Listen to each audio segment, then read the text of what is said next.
Hello, hello, my friends. It is Hondo, and welcome back to the Knights of the Nerd Republic. You know what to do, and stay profitable.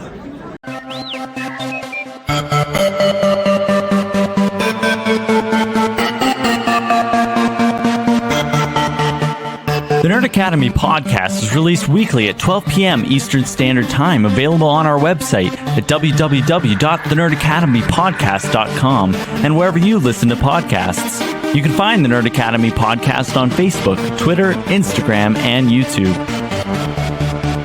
You can also help support the show by going to patreon.com/The Nerd Academy podcast, where every donation allows us to bring you more exciting content every week.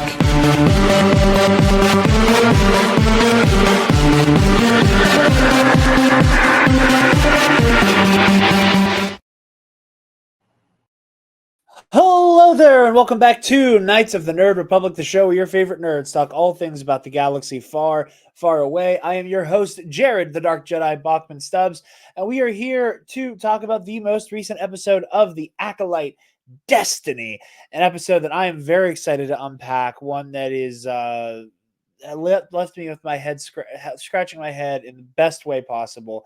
I have so many feelings about this episode, and I'm excited to unpack them and discuss them. But I am not alone. Of course, I am joined by the one-eyed knight, the lore keeper himself, the Italian stallion, Conor Chiquiti. Oh, wow. Yeah, no, I watched it. I watched this episode actually today at the day that we're recording this, just because I just didn't have the energy to watch it late at night after work. I don't blame you, because it was a heavy one. That might have been a good decision.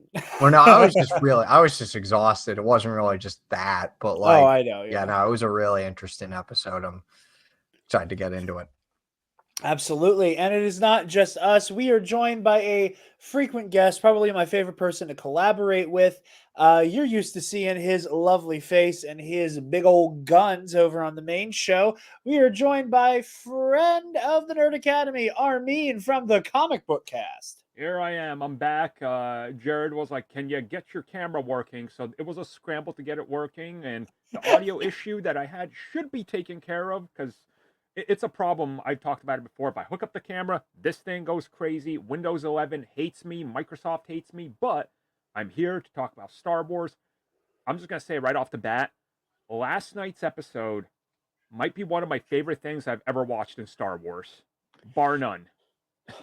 It's a lot. It's a lot. I'm so excited to talk about it. You might want to turn yourself up a little bit more because you are a little quiet and we want to hear you, my friend.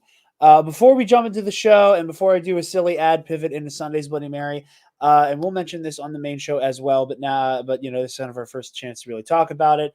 Just want to send condolences to the team over at Comic Storian and Benny Potter's family, a huge figurehead within the nerd YouTube space. I often talk about how ComicBookCast helped get me more into comics, more into superhero stories. And while I talk about CBC a lot because I get to work, I'm, lucky enough to get to work with you guys as frequently as I did. While I was watching your news coverage, I was kind of getting caught up on the universes at large with Benny's channel. I'd not watched it in quite a long time, but it was a gut punch. It was crazy hearing that news. And just, I just briefly want to say real quick that we're sending all the love in the world and all the condolences in the world to his family, his colleagues, everybody who worked with him, all of his friends, all of those people, thinking about you, heartbreaking shit. So yeah, well wishes to the Comic Storian family and all those folks over there. Yeah, man. Like, I saw the news and I was like, this better be a hoax. This better be a lie. This better be something, And again, I haven't appeared on their channel in years. I made a couple appearances back then, but I remember before he actually started the Comic Storian, him reaching out to me, being like, "Hey, I know you do single issues and you don't do this whole thing." And he was like, "I'm gonna do like whole story recaps. Is that cool?" I was like, "Hey, look, I don't really focus on the comics all that much. It's a 50-50 type thing. Go ahead." And I remember him sending like me the first video being like, "Hey, check this out." It's a lot of history there. So like you said, man, condolences. I mean, I can't even imagine. You know, I think everybody here, everybody that's watching this, us three here, we got that one person that if suddenly they go somewhere and then you get something horrific like that, I can't even imagine it, you know? So, Yeah. again, rest in peace, Benny, comic historian. Oof, it's, man, so young. That's what Yeah. always gets me. So young. It's Yeah. tragic. Absolutely. That's what we talked about it. I did a little dedication for our Phantom Menace 25th anniversary episode to Stephen Gebhardt. But like the same thing there with like the founder of Roosevelt's Benny for Comic Historian, like just people who enabled creativity and passion and helped open the door for people to expand their horizons being taken way too soon. Mhm. And it is it's heartbreaking, and it, you know, hug and love the people you love, man. Hug and love the people you love, because shit like this should not happen as often as it does, and it's gut wrenching. But like I said, all the love in the world to those affected by his passing, and you're in all of our thoughts. But before we jump into the episode proper, because I have been forgetting to do this lately, and I don't want to make a habit of that, a brief word from our lovely sponsors over at Sunday's Bloody Mary. You guys know the drill. Sunday's Bloody Mary has the most badass Bloody Mary accoutrement in the galaxy, with their 3-time award-winning spicy Caesar mix, as well as their mild and traditional mixes if the spice ain't for you. And if you want to get your freak on and garnish that bad boy, you can use their pickled dilly beans, okra, and asparagus, which are also award-winning, by the way, to help enhance the best Bloody Mary you've ever had. This former bartender hates Bloody Mary mix. I make a mean Bloody from scratch, and the only Bloody Mary I've had in my life that rivals that and even surpasses it with the right ingredients is Sunday's Bloody Mary. So use the link in the description down below and use the code TNAP, TNAP, at checkout to get 10% off your order and help out your favorite nerds while you do it. So, Armin, you are a lifer when it comes to Star Wars. Bro, okay, I just much want to like show the rest this of off. us. I am wearing my Rey watch band, and my wedding band is Rey's like ring lightsaber. Okay, Oh, let me full screen that. like Oh, I hell am yeah. a hardcore Star Wars fan. Rey is my favorite character from Star Wars. It always gets me hate, but it is what it is. So you know, yeah, That is one of your best takes. yeah. That is one of your best takes. I've busted your balls for some of your takes, and as someone who's been around your work for as long as I have been, I'm like, I get to fuck with them. Yeah, yeah, that's fair. But you being as Ray pilled as you are is so incredibly based. But now here's my question: have you, if at all, been keeping up with the High Republic up to this point? So I actually figured you would ask me this, so I went back and looked at where I stopped. I stopped right after what they considered phase 2. So I never got to like the phase 3, and I'm kind of waiting till it's like until they say it's over, and then I just catch up Just as a whole, marathon. right? Exactly. I did not realize you were in on the High Republic stuff. I didn't Oh realize my. you were in the weeds. From day one, I didn't get the book, but I got the audiobook when it dropped. I Game. love the High Republic. Like Jedi Survivor, when the second game hit, I was like, I'm gonna be excited. When they said High Republic stuff, automatically in. The aesthetics of that world, the feel, the Jedi hubris of we're unstoppable because hey, it's the High Republic and all this, you know, and like their golden robes and them acting like nothing can stop us. Everything about the High Republic, I love it. It might actually be my favorite era of Star Wars.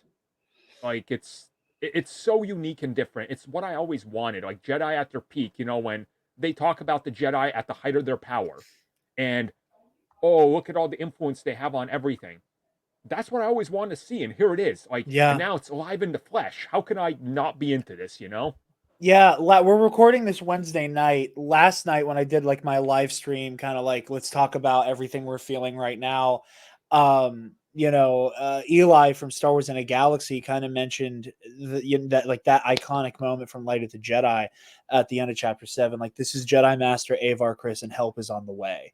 That I've always said that moment gives you the kind of hope you only get from fucking Superman stories. Mm. Like Like, and it is seeing the Jedi in this light that is so amazing and so beautiful. And what makes the Acolyte so fascinating is that in an age that is defined by the way that the Jedi can get knocked down, get back up, redefine themselves on an individual level, that's seeing how that ends and seeing just how fallible the order truly can be, despite best intentions. And that idea permeates Mhm. this episode.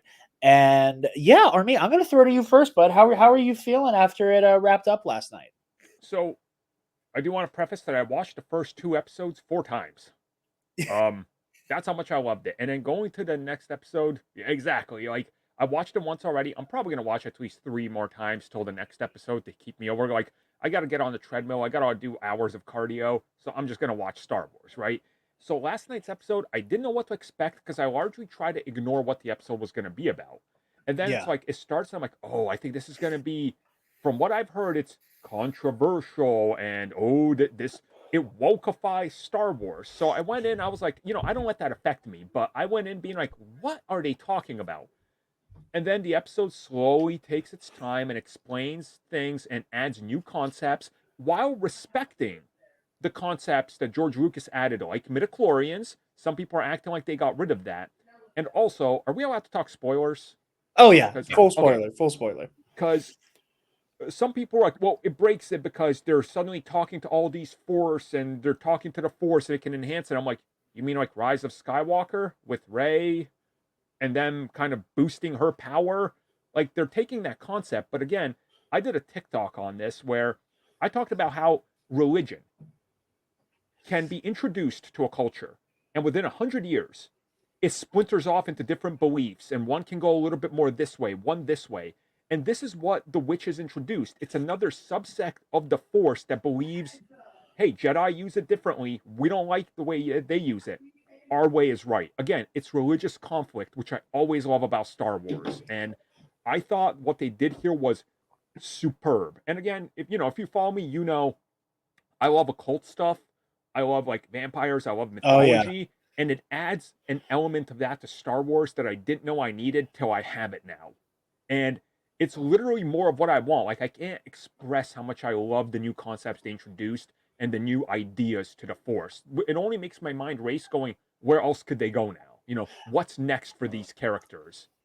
Absolutely, and that angle you bring up of the different Force religions, because we've gotten, and I don't get me wrong, I think the Night Sisters are fascinating. I think the more and more we get about them makes them more interesting, with characters like Marin, with the stories told in the Mm-hmm. Clone Wars and in Tales of the Empire.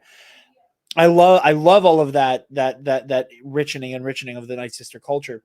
But for the most part, most of our Force organizations outside of the big two, with the Jedi and the Sith, the light side ones kind of feel like diet Jedi, and the Sith kind of feel like the dark side ones kind of feel like diet Sith. Mm.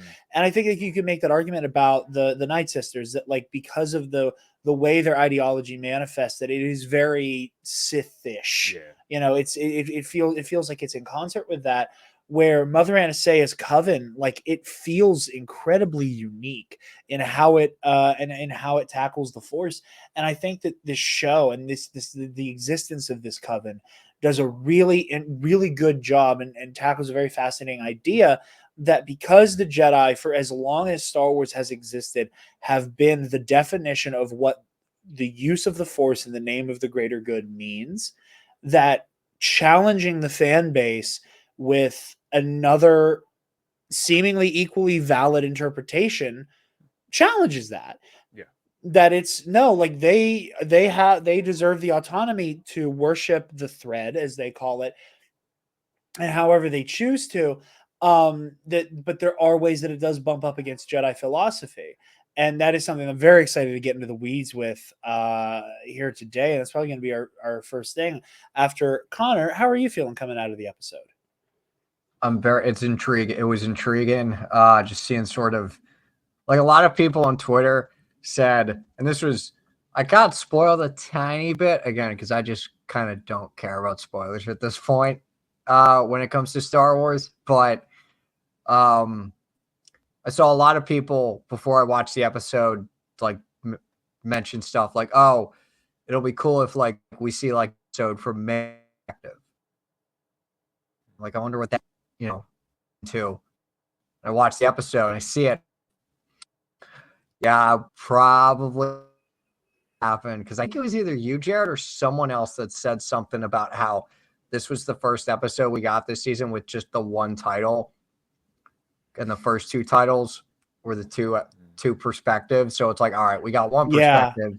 Where's the other? I don't know if I may have said that. I know I picked up on it, but that was again like, and it's why I think that we're going to get another one that is like of this like 72-hour period where all holy hell broke loose. Because like you were saying, like a lot of people have been pointing out, like this whole show, and I love the way that the third episode is the exception that proves the rule, is that it is so much about duality. Like, I know I've seen a lot of people pointing this out, and I remember marking out for it last night when you realize the symbolic importance of the logo for the show, which is those twin moons and this through line of duality, and like, the way that there are two sides of an individual. You go all the way down to that little poem, nursery rhyme, game, song that May and Osha are always singing at each other. Two of one, I give you you, you give me. Yep. That all of these ideas are rooted in this greater motif of there is one, there is another, there is one, there is two, but they are one. And I do really think that we're going to get another perspective here. And I think it's going to be another single title episode. And I believe we're getting 8 episodes. Yeah. So like, I believe that's the number. So like there's plenty of room here to do that and get away with that extra POV. And I do want to dive into the nature of this coven, because it feels very Path of the Open Hand. Probably not, but like with the way they described the Force as the thread, and then they were like, yeah, the Jedi are kind of we don't really agree with their philosophy. My first thought was, wouldn't be shocked, probably not, but wouldn't be shocked if it was like a subsect. They feel very very pathy, and I think a lot of that is the aesthetics, with That the too. markings, and like the kind of like the color palette. I think a lot of that evokes the Path of the Open Hand. But I think the thing that does set them apart, that makes them so interesting, is that they do condone and encourage tapping into the Force, the thread. But their stance is so much more rooted in, we have every right to do what we want to do while the Jedi do their thing. And a very interesting conversation about the institutional power of what the Jedi have the right to enforce when it comes to the worship and practices of the Force. And like I keep having this moment where I keep saying the Force, the Force, the Force, the Force. It's not called the Force for most of this episode. Yeah. We're like it is very much a culture shock. We're like, I think we as fans, for the most part, look at groups like the Night Sisters, like this coven, like the Mountain Clan witches, like the Guardians of the Wills. We kind of take them for granted as these like novelty, not quite a Jedi, not quite a Sith. They have the similar ideologies, and it's always still called the Force. Even with the Night Sisters, like they use their magics, but they don't make any bones about, and those magics are divined from the power of the dark side. We're here, a very interesting conversation is being started. I don't know if there's a side I can take. I think that Mother Anastasia should, and her coven should have every right to practice their worship of the thread and their use of it in the way they see fit. And I think that in some ways, the Jedi getting to have a monopoly on the Force-sensitive children of the galaxy is weird. Yeah. especially when Yeah. it's a planet not under Republic jurisdiction. I mean, like Yep. they just literally stroll in there like, "Hey, we're gonna prick that kid, and if you have a midichlorian count, we're taking you. You can't resist this because we need you." It's like, boy, that's you can draw a lot of parallels to some of the greatest sci-fi things out there, and it's pulling on that thread. And I'm constantly reminded of the Force perspective from Knights of the Old Republic 2. Yes. And, pulling back to that and how Luke Skywalker essentially had the same message about the Force and the Jedi. And this is further amplifying that. And I get the fan base is upset because you're ruining the perfect image of the Jedi. But the Jedi were never perfect. That's Yeah. literally been in Star Wars since the beginning, Yeah, the Jedi have not been perfect since at least since at least 1999. Yeah. Since at least 1999, it has been a very clear dichotomy of Jedi philosophy and the Jedi Order as they behave in the galactic body politic are two different things. Mhm. And that the constant challenge of the challenge that is the life of a Jedi is that you will never fully fulfill the Jedi code. It is something to be strived toward, and it is part of what makes the dichotomy between Jedi and Sith so fascinating. Is that you know there is no passion, there is serenity, there is no ignorance, there is knowledge. Like these are ideas that like are going to challenge you and make you reconsider yourself in the moment. The Sith code is something that you can just it's almost like a list of boxes you can check. That peace is a lie. Through passion I gain strength. Okay, I got my strength. Through strength I gain power. Okay, I got my power. Through power I gain victory. Okay, I won. My chains are broken, and that's where it gets you. Is that the chains of the dark side are going to be what drives you mad, are going to be your undoing. You can convince yourself you've broken them, but you never truly will. Like, something that also jumped out at me was like, if people aren't accepting this, then people shouldn't be accepting of all the Mandalorian changes we've seen. Because, like, how many Mandalorian different squads and sects now and, different beliefs are we getting? And there's, like, splinter groups and this and that. And, hey, this is what we believe of Mandalore. This is what our histories is. It's like, thousands of years in Star Wars of the Jedi since the Old Republic, which still seems to be all canon, they're acknowledging all that and showing you, being like, it's changed since then. And fundamentally, somebody's going to question, how you've got there and why is this the thing, right? Like, why is this the one belief? And I love that in this episode, they clear cut and just show you the different point of view and being like, this is our belief, and those guys are stepping on our beliefs and our ground, trying to enforce their rules and their way of life. And again, you could say, oh, the Jedi, good guys, right, but when the Sith try to do the same thing to the Jedi, they're perceived as the bad guys, even though the Sith are like, but give us freedom to study our way, right?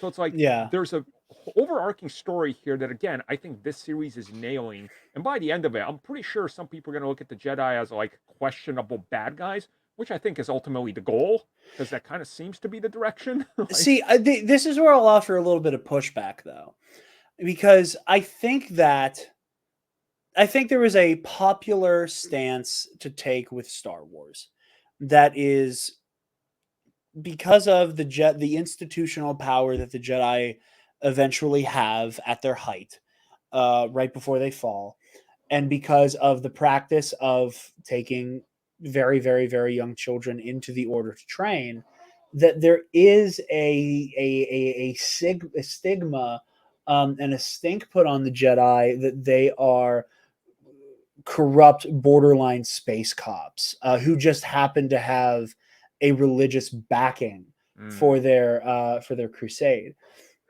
And where I push back on the Jedi are bad thing, what I do love about this episode is that at no point does it frame the Jedi as though they are in the wrong. Because yes, you're riding the line here, but also I can't help but feel like they have reason to be surveilling this coven, because with the context clues we get of this coven was cast out from wherever they were from originally, be it the Jedi, be it the Sith, be it the path of the open hand, be it whatever other force based faith, they are excommunicated. And then we get that big lore drop. The thing that I think people were going to get weird about was the idea that Mother Anastasia used the Force to conceive these twins. Peak moment. Which Love is it. Yeah, and it's like, which do is we deeply really know that fascinating. for sure? Like, we don't. I would say that the show leaves us with a very clear implication. Yeah. Like between them being excommunicated, between like before the ritual, Mother Anastasia doing the whole like they consider our powers dark and unnatural. Like it's using the language of it's using Star Wars language to draw us in to a very clear parallel. You know, it's clearly setting things up in such a way that like you as the audience can draw your own conclusions. So if this coven is like infamous for whatever reason, that it is creating life with by manipulating midichlorians, by doing whatever, I do think the Jedi have reason to be like, what the fuck is going on over there? You know, and again, what keeps this conversation very nuanced and complicated is that Osha clearly did not want this coven to be the rest of her life. Yep. Yeah. That's the kicker.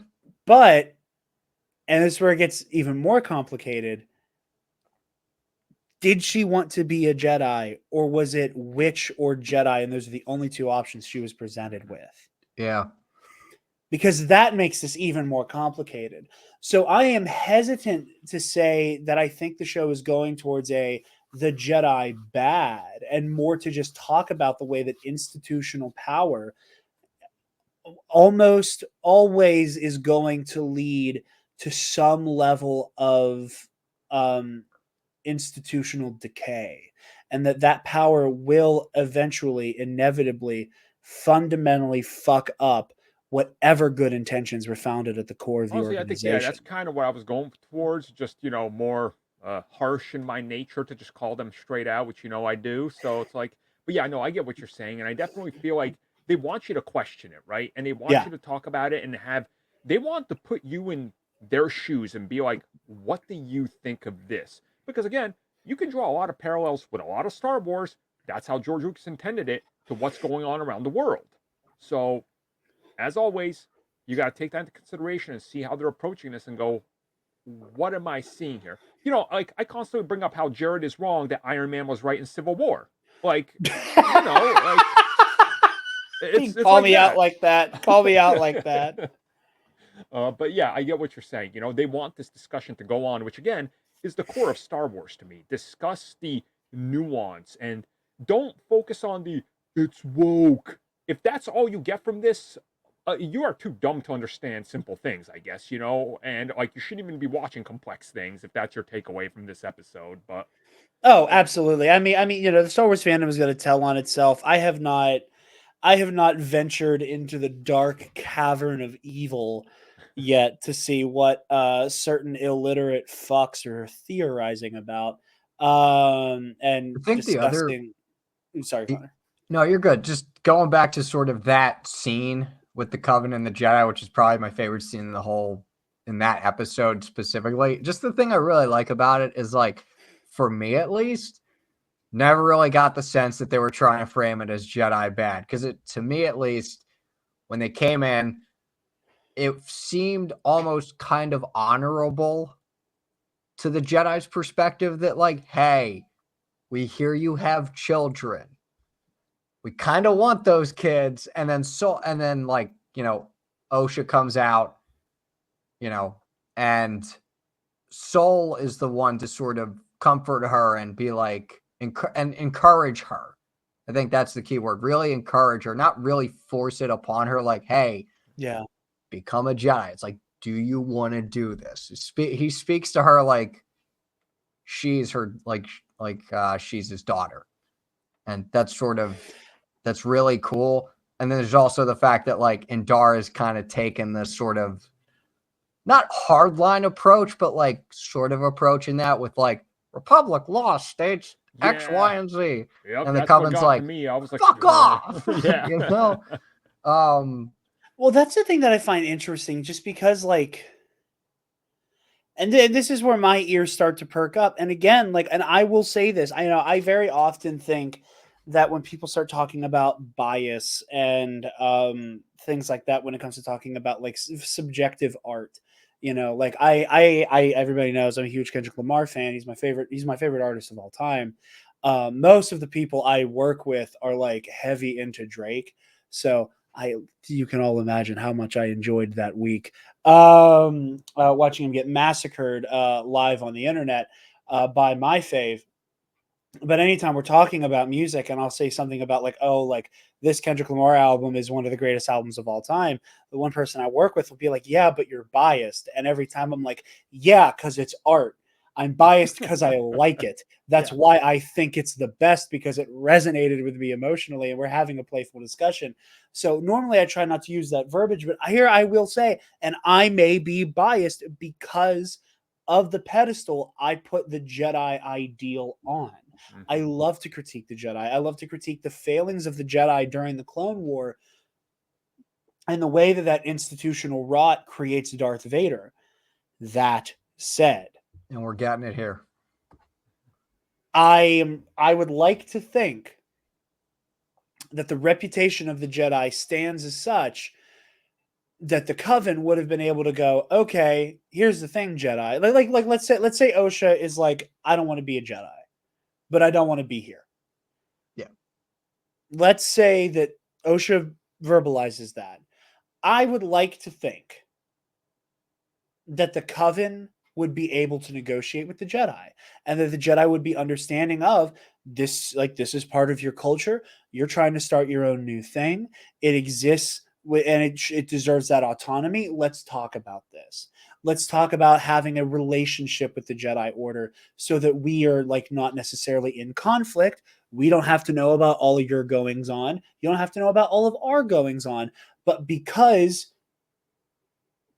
organizations that can use the Force being allowed to do their own thing in private tends to blow up in our faces.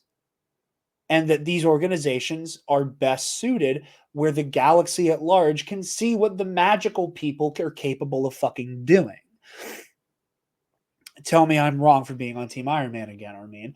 And that there should be a little bit of oversight of people who can change the fabric of reality. Now, I will also, again, try to counterbalance that with maybe the Jedi are just paranoid because this is how the Sith were created and caused a centuries-long war. So I want to believe the best of these Jedi. I truly do. I truly want to believe the best of intentions, and then the best that they were acting in good faith.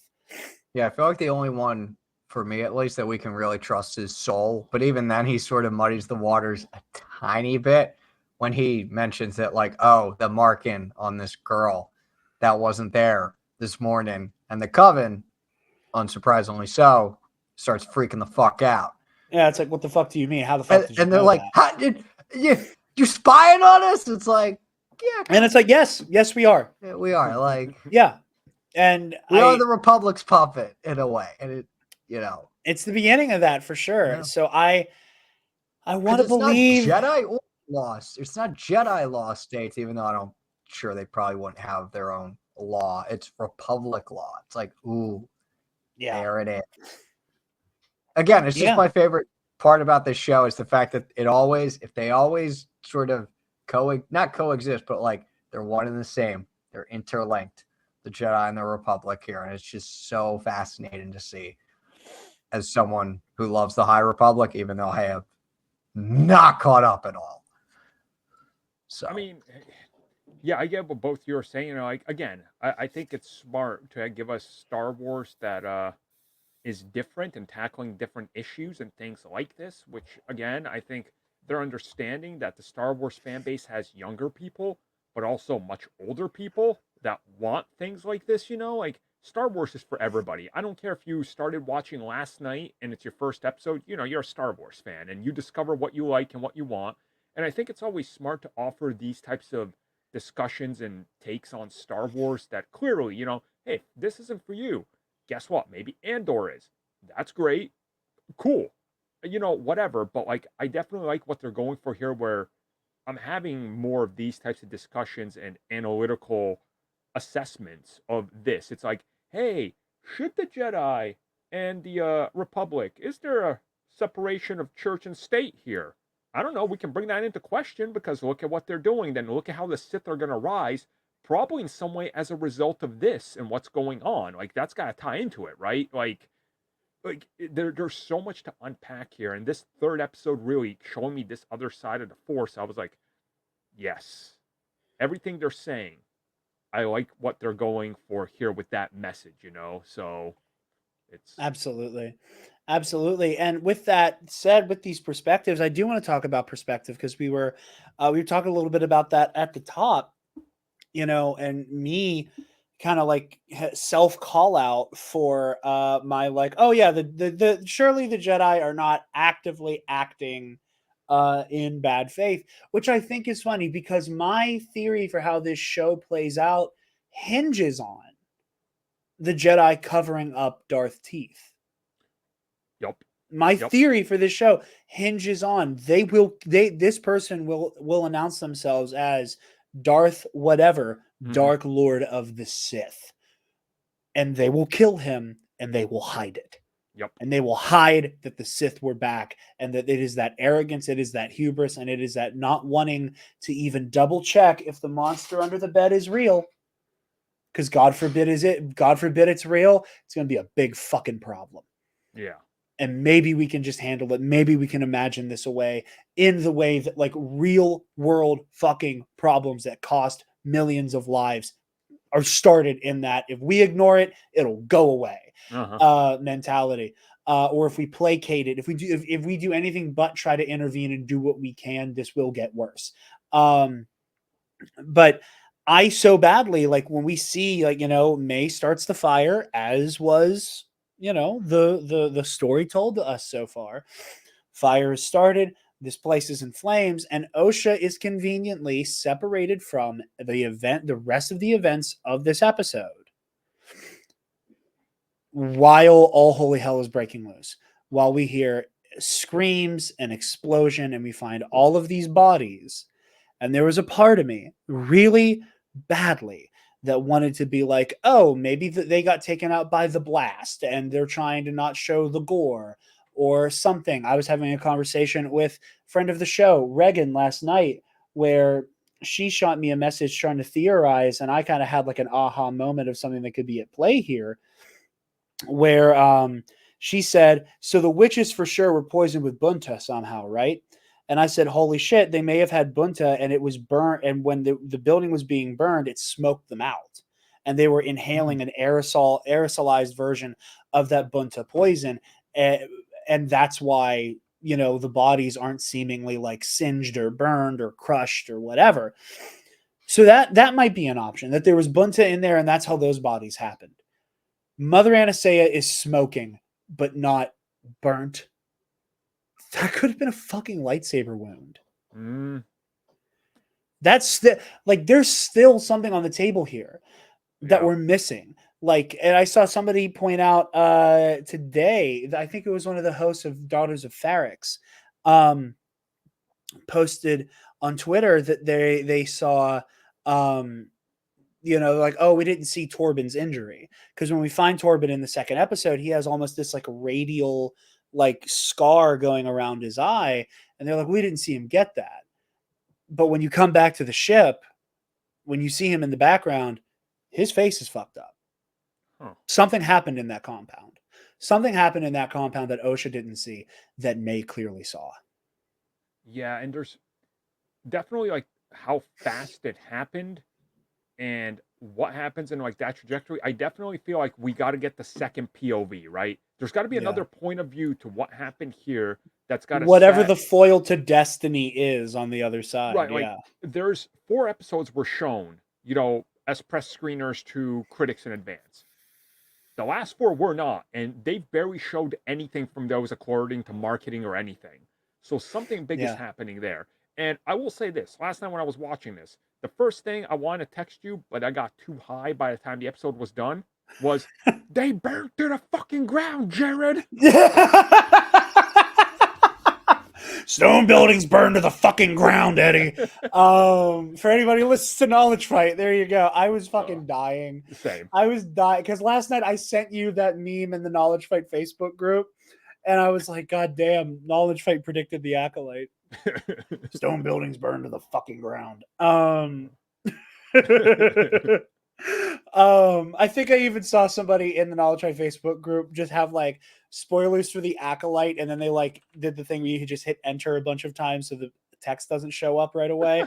And I didn't even have to click on it. I knew what the joke was. Stone buildings burn to the fucking ground. I think another interesting thing that I saw someone point out was like, actually a few people on Twitter was, and again, maybe I just didn't pick up on it, was like, apparently Mother Coral, the half Zabrak lady, apparently wasn't one of the bodies that were shown. I don't know how true that is. It's a possibility. Like I haven't gotten a chance to like go back and like scrub through like the pile O bodies. And so there's also the fact that like May isn't as like super pissed off. And then we get to that little scene where like Osha's gonna start to leave, and then May's like, "You won't do this," and is just full of rage. And it's like, all right, what the hell happened? What kind of fundamentalist religious bullshit did she get fed? Yeah. I mean, the idea that I've been like that I've been like not trying to entertain so much in my own mind, because again, like I don't want to keep making every decision I can that will like save the Jedi from any culpability in this situation, is that I'm like hoping, praying this is not like a Jonestown situation. And Mother Coral was like, either we die of our own accord or the Jedi destroy us from within and put May up to this.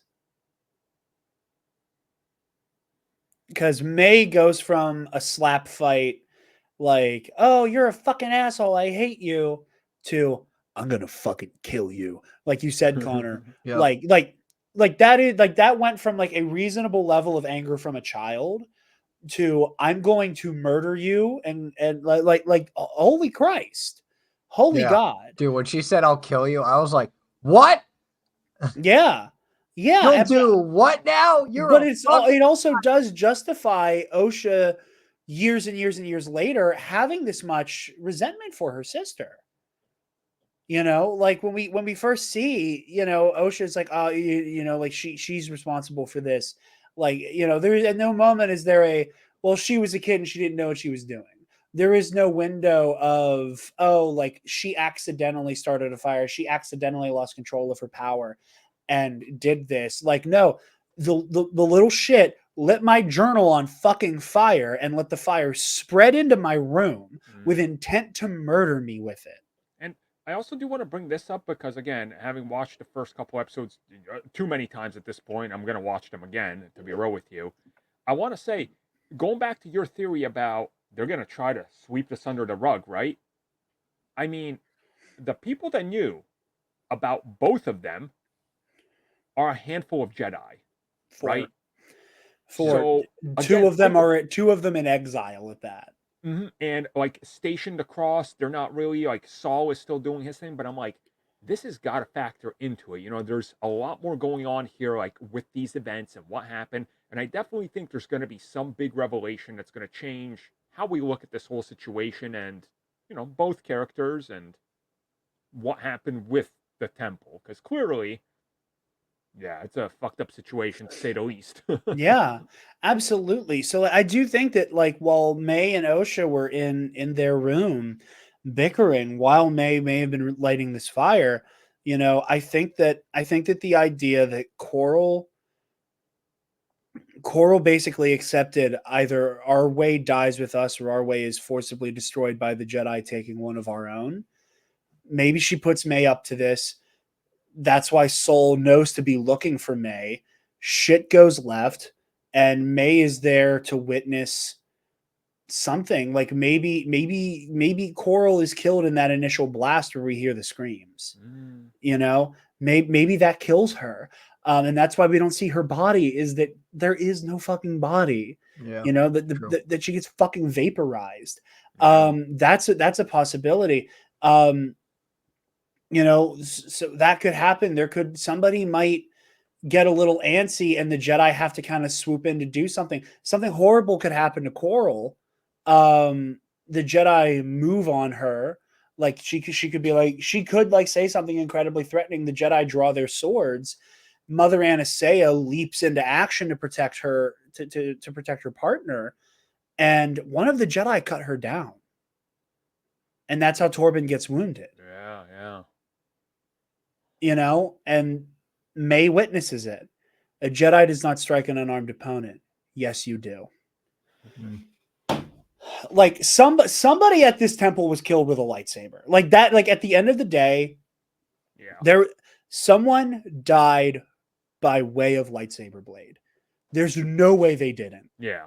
There's no way they didn't. Unless May perceives that the Jedi's very presence on Brendok is inherently a like an act of violence, which, hey, argument can be made for that. That's up to interpretation too, that it's an act of aggression. But like, I do truly think May witnessed somebody get run through with a lightsaber. And I think it's Mother Anastasia at this point, because my stance, you know, last week was shit goes left between this coven and the Jedi. Lightsabers are drawn. Mother Anastasia, they get into conflict. May freaks out, starts the fire. I thought with the Force, just like in a rage, like telekinetic wave, a torch falls, shit gets lit up, and that one of the Jedi, either Soul or Torben, are forced into the just unthinkable situation of this child is a threat to her and everybody else here. I have to make a horrible fucking choice, and they thought they killed her. One of those two, which I think are the most likely suspects. But in this time, I do think that Torben, having seemingly not had to do anything, I think Torben might be. All right, let me phrase it. I think Soul might be exonerated for having killed any of the Coven members. But I would not be surprised that if Torben jumped the gun and cut down Mother Anastasia as Coral was freaking the fuck out, maybe. He gets injured, he lashes out, kills Mother Anastasia, and the shame of that, and his shame in not trying to de-escalate the situation is why he takes the Barish vow. Yeah, that's where my head is at right now. But hey, my whole theory got shot in the fucking dick this week. So, and that's what I said at the end of last week is I hope every week I come up with something new and this show slaps it in the fucking face. Yeah. But oh man, this is so good. Any thoughts on that before we talk about the midichlorian baby of it all? Honestly, no. I'm ready to talk about the baby. I would like to see the baby. I would like to see the baby. I saw so many people suggesting, maybe it was mostly people who had screeners or knew somebody who had the screeners and knew some things. Yeah. Doing what you were saying, Armin, that this was like the lore breaker. Yeah. Or at least the big lore shakeup. This changes nothing? This is literally what the comics that people are accustomed to, like, yeah, it's canon, literally hint at with Anakin. Like, it's there, or you just read it. Like, yeah. And the thing that I think is so funny about that comic that Charles Soule himself has cleared up, that, like, I was talking about this last night, not on air, but with some friends, I like this one guy I work with. He loves Star Wars, hasn't read a lot of the books, is very excited about the Acolyte, and was reading up on a lot of like Old Republic, High Republic stuff, Mhm. and pre Phantom Menace stuff, and asked me, he's like, "So what's the whole deal with like the Emperor and Plagueis creating Anakin?" And me having to be like, "Well, it's complicated Yeah. because if you want to save yourself some time, that's basically what happened in Legends. If you want to be precise, Plagueis and Sidious were playing God with midi-chlorians, and then the Force said, 'Not in my backyard, the little bastard.' And then the Force impregnated Shmi Skywalker and got the ball rolling on the Chosen One prophecy. And in canon, like it's meant to show that like Palpatine has been manipulating so much that he knew a chosen one would come, but that he did not create him. And it's just and it's all these weaving of webs that like I have just started calling secondhand lore. That like there is so much of a misunderstanding of these things because it's filtered through a YouTube. It's filtered from a Wikipedia article to a YouTuber to a YouTuber to a YouTuber to a YouTuber to a Reddit thread to a YouTube comment section to Twitter. Yeah. Oh God. That it's like Terrible. that Yeah. we've played this game of telephone that has turned into Darth Sidious created Anakin Skywalker, which is one of those, again, kinda, Yeah. Yeah. but Yep. not really. And Right. it's so weird and complicated that it's like I truly don't understand how this breaks lore. It adds an element to it. I was gonna You say know, it seems like very possible. It's like, hold up, the midichlorians, life, the Force can give birth. So if you focus hard enough and you will it and you got enough power, and these witches clearly do, what's to stop it from happening? Like Woke. oh, you win. Yeah. Argument settled. That's it. The Yeah, woke. that's it. That's it. Maybe I'll walk out of here tomorrow and you never see me again. That's really what I want to do. But yeah, it's like I remember that whole thing of like, yeah, this, there's this thing that's gonna really stretch the lore or whatever, and I'm like, I created them, and I'm like, all right, Like after cool. it was over, I was talking to my wife and I was like, so we both saw the same thing. This is gonna break lore. Star Wars is dead now. I was like, what was it? She was like, was it the birth thing? I'm like, I guess if I turn into Mr. Fantastic and wrap around the pole 5 times and slap myself in the face with my own dong, maybe it was that. I guess, like I don't know. Like what? Oh. well, the thing that I think makes it more fascinating, and frankly should appease the midi-chlorians break Star Wars crowd, which I'm very much not a part of. I love the idea, that and I don't know, maybe it's because that I had my very brief edgy phase where I like didn't love the prequels, where I talked a lot of shit about the prequels. Yeah, same. But that was happening at the same time that, thanks to you and Comic Story and all those people, I was getting super into Marvel. So that quote about, magic is just science we don't understand yet. Yep. Well, like that started to like really shape how I viewed midi-chlorians. Same. That it's like there is a scientific understanding, but there is no full explanation for the Force. It is, we can connect the Force to this like microorganism that lives in the cells of all beings in the Star Wars galaxy that is connected to the Force. But we can't. We know the more you have, the higher potentiality of being able to use the Force in more and more impressive ways is higher. Right. But like, there's no. We don't know. So I love the idea, and this is not to say necessarily that this coven is like quote unquote primitive, or that they don't have like a scientific understanding of the galaxy necessarily, but just to say that like they seem a lot less oriented in the science of it all. Yeah. That they fully steeped in the mysticism of the Force found a way to do this. So that is deeply fascinating. I'm glad you bring that up because I talked about it before. I'm a hardcore science fiction guy. And I mean, I love the stuff that goes so real. It's like fundamentally, here's what we theoretically think we'll do in 100 years, right? And I read a lot of stuff about studying how they want to invent like warp and try to not like warp, but, new technologies. And there's a belief that since atoms, they bind everything, they're experimenting with trying to shoot a specific atom and crack it into a black hole and try to tie its like connection to another side of the universe to open up potential wormholes.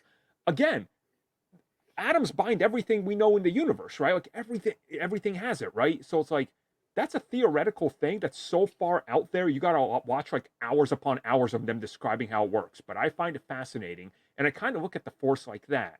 Like it's a theoretical thing, but they don't have the full answer. Not even the Almighty Jedi has the answer. Hence the midichlorian. You know, so it's like I like that approach to it, where it's like we can tell you this is it. Does it break the canon? Not really, but you No, know, look at the bigger picture. it adds an extra wrinkle, and I know there have been some people doing the whole, and I was like preempting this a little bit, where it's like, oh, I'm sure there's going to be people saying that like yet another like woman has come in to destroy the chosen one prophecy because Rey was the real one to kill the Emperor, and it's like, no. And again, this is one of those areas where canon has a leg up on Legends. We don't know what the chosen one prophecy is in Legends. We have it down to the letter what it is in canon. That a boy born to no father will be born, and that they will bring balance to the Force. That is what we know. That is the chosen one prophecy. None of what is shown in this show contradicts that prophecy. No. There's just another set of beings who were born of the Force. Mm-hmm. And it's like, here's the other thing too. All this bitching from these people. It's like, dude, if they die by the end of this show, like, who cares? Yeah. Oh, speaking of the twins, I do want to bring this up. That moment where Osha and where Mother Anastasia is like, now defend against me, and she goes to like use telekinesis on them, and like Osha hides behind May while May's the one who puts up the wall. That is going to get paid off so well later. And either Darth Teeth. So I think Darth Teeth is going to try to use the Force on either just May or both of them. Mm-hmm. And either they will both repel that Force push, or May will be incapacitated, and it's Osha who has to get in front of her sister and protect her from like a torrent of the dark side. That's a prediction I have, and I really hope they pay it off that way. But yeah, no, and I think it's deeply fascinating, and I think it is another way to hammer home this idea, two or one that becomes two. You know, I've seen all kinds of speculation of the idea that, you know, that Mother Anastasia used the Force to create one child, and because in the same way that the Force struck back at Sidious and Plagueis by creating Anakin Skywalker when they brought Darth Venomous back from the brink, that it is that the Force went, oh, you want to create this being who is just so fully devoted to your ideas? I will give you that. I will also give you a child who will fully reject it. Yeah.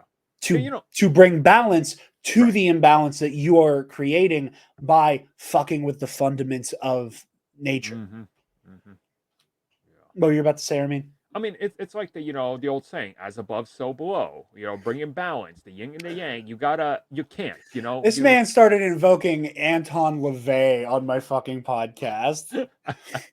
It's a thing that gets brought up a lot in conspiracy stuff I watch, and I'm like, I get what you're going for, but you don't understand it. Yeah. So yeah, it's definitely there, and I love how they're just slowly leaning into it. And again, we got like what 5 episodes to go, so there's a lot to unpack here, and still so many twists and turns. And again, Darth Teeth, as you mentioned, like there are some crazy theories out there of who this character could be.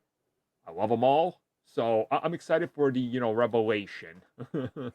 Absolutely. I think I just want to see lightsabers clash, man. Oh, yeah. Oh, same. I want to see lightsabers clash, and I want to see the Jedi be like, so, yeah, about this Sith thing, yeah, we gotta hide it, right? Like that's all I'm tuning in for at this point. And May and Osha want to see how their story of course. That's the headliner though. In the same way that the Obi-Wan Kenobi show was, there was a headline fight with that show that we were all excited to see how it would come about. But yeah, no, I thought this episode was so fascinating. I'm absolutely loving this show. It is on track to become my new favorite Star Wars show. Yep. Like it's early. I don't want to call that shot quite yet. The Obi-Wan Kenobi show just affected me on such a deeply emotional level. And all of its theme, it explores the themes that I love the most in Star Wars. But we shall see. We shall see. I got so confused. I just saw we got a comment on something about this episode, and I'm like, this isn't live, and then I forgot about the live stream. But we Is do it good have. or bad? I didn't look at it. I just saw that we got a comment, and I was like, Okay. oh yeah, I did a little thing about this. So we're gonna throw to the Q&A here. And we are going to start with friend of the show and current Epic Confrontation singles champion, Alden Diaz, said, what's your thematic read on the eyes turn black paralysis mind control ability that the witches used on Torben? I think, for me personally, and then we'll throw it to the field here, I think that it is meant to show that the witches are inherently tapping into the dark side.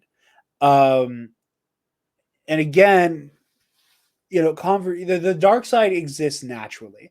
There's a misconception about balance that Lucas has explained, that Dave Filoni has explained, that I'm convinced anybody who understands Star Wars is going to spend the rest of their life explaining.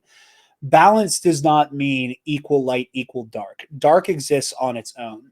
The issue is that those who practice the different faiths of the dark side, their philosophies end up inherently throwing the galaxy out of balance and throwing nature out of balance.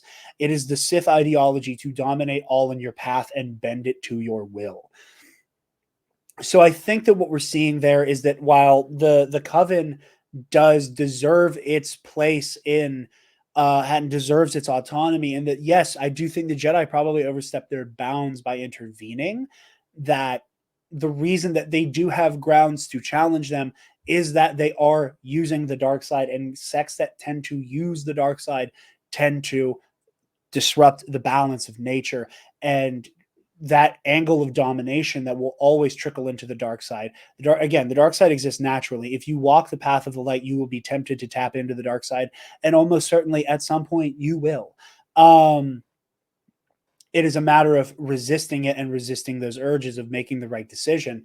And I think this is, again, another manifestation of bending nature to your will, that we are seeing like this angle of like mind control paralysis, like leech in to them conquering Torben's mind and holding his very mind hostage, basically saying like, if you want him to leave the same way he came, you're fucking off right now. Yeah. You know, so that's my interpretation of that. Armin? Yeah, I'm pretty much going to mirror exactly what you said. It's exactly how I'm seeing it. Like they're dabbling in, and the witches are pulling into the dark side of the force. They're not fully going to it, right? But they're using elements of it, and it's sort of influencing them. And again, if I could reference real world history and mythology and beliefs, way back in Eastern Europe, crones, witchcraft, offshoots of Baba Yaga, there's Baba Roga, there's all tons of them. Some of them, when they would enter towns and stuff, they would essentially be described as doing the same thing. They would stop a child or somebody weak-minded by their eyes turning black and then almost stopping them in their tracks. I think they're also using this type of mythology we have, again, based in our own world and inferring that. And again, witches in our lore are tapping into the dark. They're servants for the devil or whatever your mythology or religion says they were, right? So I think there's definitely that in this. It's inferring it into Star Wars. So I definitely think you're on the right path of they're dabbling in on that dark side. Now, are they somehow getting influenced by Darth Teeth as well? I don't know. Maybe that's going to be a revelation. That'd be kind of cool and interesting twist. But again, 5 episodes to go, but I think you're on the right path there with your thoughts. I'm definitely feeling the same vibe. Absolutely. Real quick, Armin, we do have a few more questions from the Q&A, but I know you're on a bit of a timetable. Do you have time for 3 more questions? Sure. Yeah. Hell yeah. Conor, you have any thoughts on that one from Alden? I mean, I just kind of took it as like, that kind of shows that like basically just how like the Jedi are, not invincible. They're like, oh, we can just overtake the complete mind and autonomy of this person just on a whim.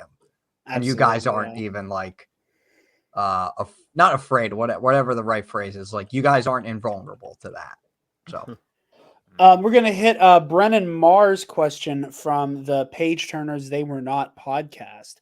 Do you suppose that the Jedi don't want other groups training Force-sensitive children because they fear the return of the Sith or another dark side order that would put the galaxy out of balance? And we kind of talked about this throughout the episode. Yeah. Yep. I think on some level there is, like, again, we talk a lot of, like the way that in the real world, like police and the military have a monopoly on violence.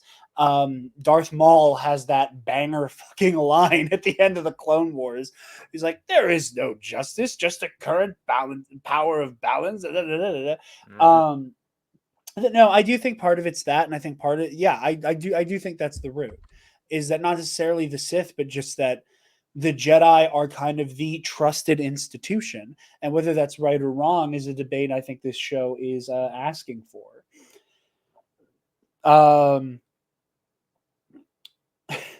Here's a question Connor answered earlier from Scotty J-Ro of the Bombad cast. Why is everybody so sensitive about this episode? Because of woke. Because they're bums. So that's my answer. There's a weird preciousness when it comes to lore that does not allow for there to be other things than the just one thing we know about. Yeah, it's called woke. People I've realized people like to be.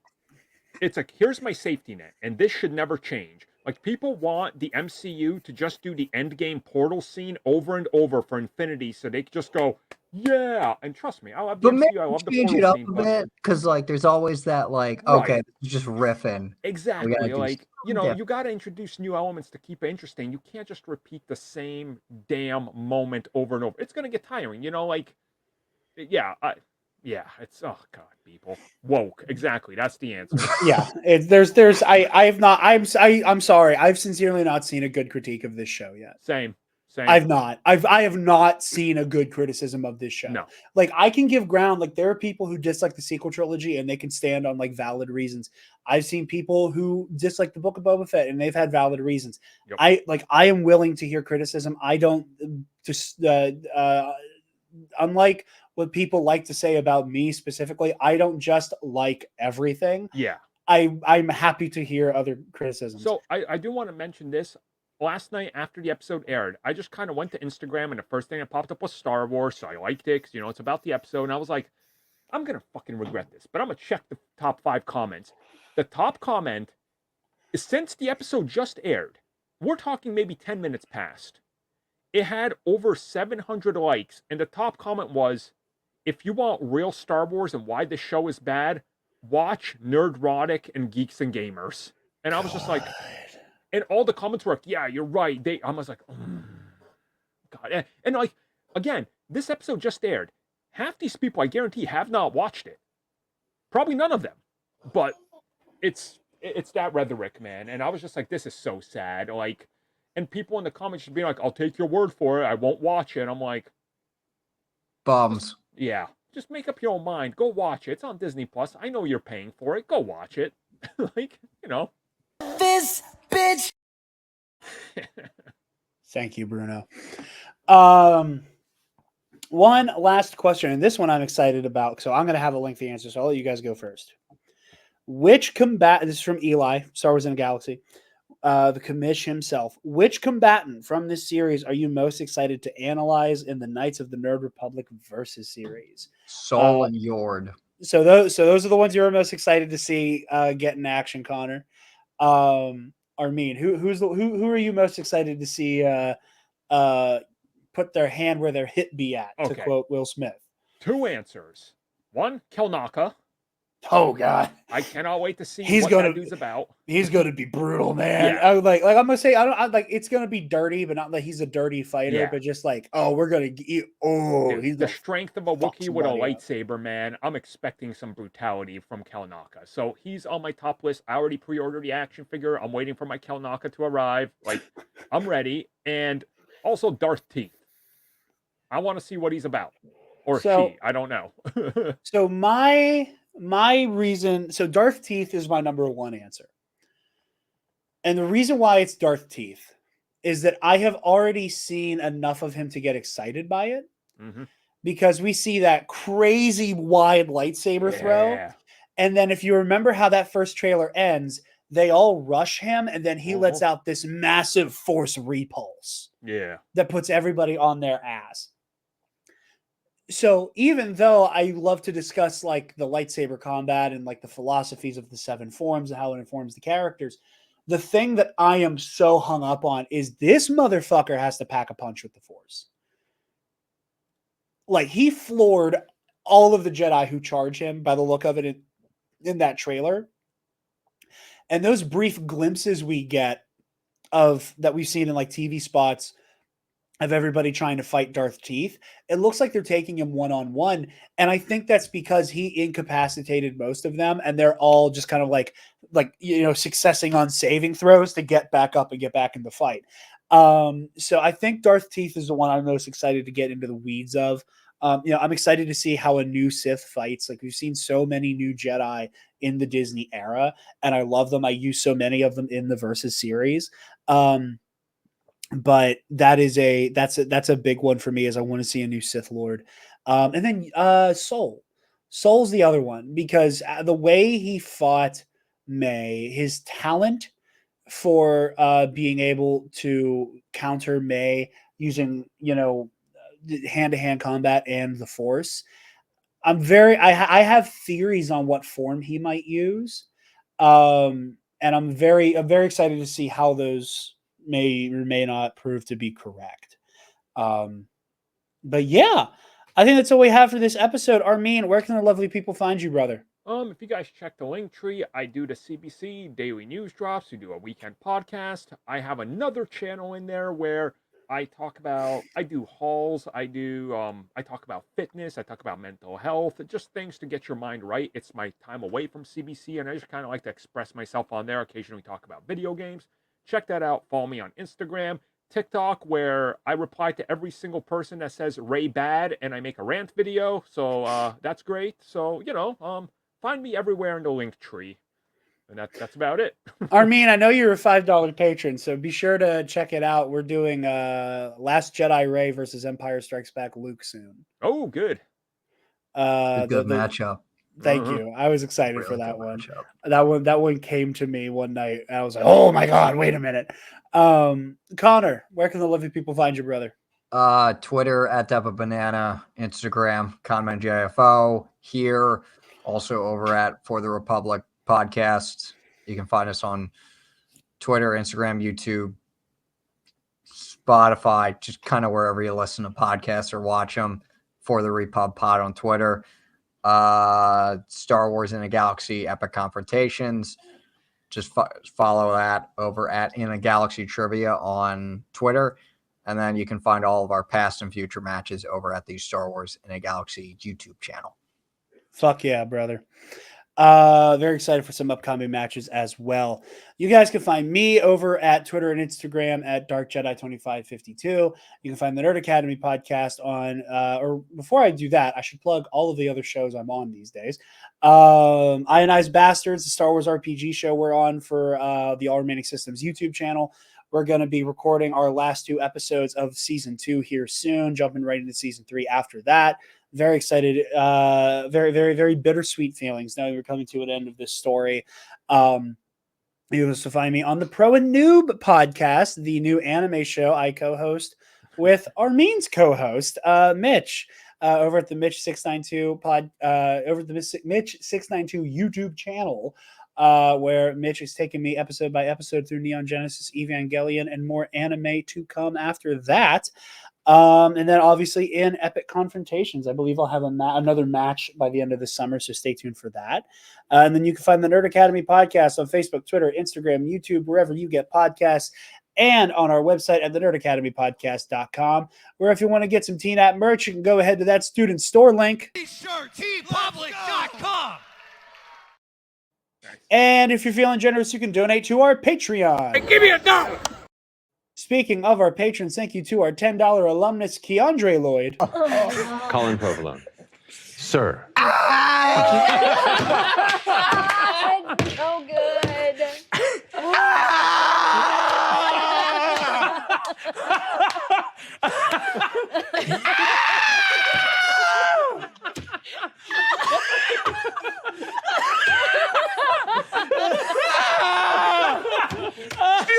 yourself, Colin!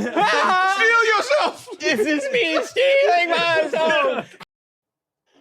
To Paco, or as he's going by on our Patreon right now, Elfrona. All right, ladies and gentlemen.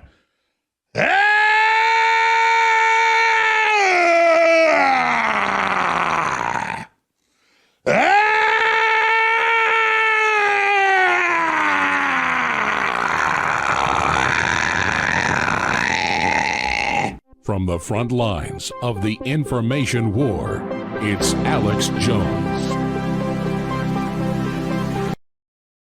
Okay, now I got to go wrap up knowledge fight. No, don't worry. That's an older clip. But and to Ray Clausen, who asks that you donate to Equality Texas to help keep queer kids safe in the Lone Star State. Tomorrow night, you're getting a new episode of the Knights of the Nerd Republic versus series. We're talking Ezra Bridger versus Padawan Obi-Wan Kenobi. Very excited for that. And then next week, we're going to be blasting through the episodes we're behind on. So be sure to subscribe to our Patreon at the $5 tier for that extra show. But thank you to Armin for stopping by. Go check out ComicBookCast and everything Armin's working on if you're not already. And we are honored that you all have joined us. May the force be with you always and for light and life. Stop! Move away from the cookie jar. I cut you off, Armin. You can say it. Do it that way. There we go. We got the Vulcan. May the force be with you. Oh, you fucking bastard. I love Star Trek as well, so, you know, I'm a nerd.